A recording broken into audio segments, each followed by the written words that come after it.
Hey everybody, it is Scott Branson with Sportsnaut.com. And I don't know about my fellow fantasy football owners out there, but for me, week 6 was a rough one between injuries, between uncharacteristically bad performances and bad matchups. Boy, it's one I want to forget, but we want to help you. That's right. This week, going into week 7, we have our start 'em and sit 'em for the NFL. So buckle up and let's roll. First up is the quarterbacks. Tua Tagovailoa, Miami Dolphins. Tua's hotter than Miami in July, folks. His face-off with the Eagles, well, it's a bit like an action star meeting a bunch of stunt doubles. Philly's defensive backfield, let's just say it's more patched up than my grandma's quilt. Oh, and Tua's the third best fantasy quarterback this week. It's like choosing between ice cream and Brussels sprouts. Easy. Tua Tagovailoa, Miami Dolphins. Start 'em. Jared Goff, the Detroit Lions. Now, Goff's been good on the road, but guess who he's facing? The Ravens, whose defense looks hungrier than I do before lunch. Baltimore's been stingier to quarterbacks than a squirrel is with its nuts. With only 4 TDs allowed this season, it might be time to let Goff enjoy the bench view. Jared Goff, Detroit Lions. Sit 'em. On to the running backs. Josh Jacobs, Las Vegas Raiders. Early on, Jacobs looked like he was running in molasses, but now he's the guy everyone's chasing. Facing a Bears D that's even more generous than a candy store, Jacobs is your golden ticket this week. Josh Jacobs, Las Vegas Raiders.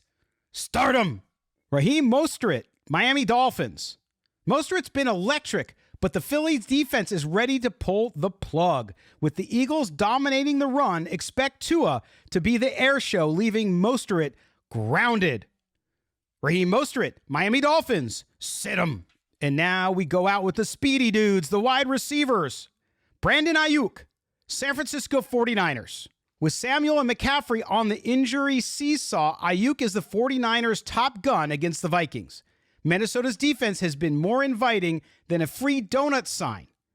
Time for Aiyuk to feast. Brandon Aiyuk, San Francisco 49ers. Start 'em. Michael Pittman Jr., Indianapolis Colts. Despite being Minshew's favorite dance partner last week, Pittman might sit this waltz out. The Browns' defense, they're just that club bouncer who won't let you in. For Pittman, it could be a long night outside the velvet ropes. Michael Pittman Jr., Indianapolis Colts. Sit 'em. All right, on to the big lumbering guys, the tight ends. Mark Andrews, Baltimore Ravens. Remember that friend who promises to bring the party but ends up being fashionably late? That's Andrews for you. Despite playing peekaboo with those big performances because of his nagging injuries, he's been teasing us. 2 touchdowns in week 3 against the Browns, not bad. But then there's this fun twist. This Sunday, he's got to go up against the Lions defense that seems to have an open door policy, letting in a whopping 75% to tight end completions. So here's to hoping Andrews crashes the party. Mark Andrews, Baltimore Ravens. Start 'em. George Kittle, San Francisco 49ers. Oh, Kittle. Once the life of the 49ers passing party, now he's looking more like a bouncer. Expect him to play a little block the superstar on Monday night, especially with Danielle Hunter trying to gate crash. And just for giggles, Minnesota's been like that grumpy neighbor who's only allowed less than 200 yards for those pesky tight ends in 6 games. Maybe Kittle's just not on the guest list this week. George Kittle, San Francisco 49ers. Sit 'em. All right, there you have it. The start 'em and sit 'em for week 7 in the NFL from Sportsnaut.com. Do us a favor, make sure you like the video here and also subscribe to the channel. That way you never miss a video. Hit the notifications bell, bing, bing, bing. And every time we publish a video, you're going to be the first to know. I swear, you'll be the first to know. Now, wish me luck this week. I got to bounce back from that week 6 disaster, and I hope you do too. For everyone here at Sportsnaut.com, I'm Scott Branson.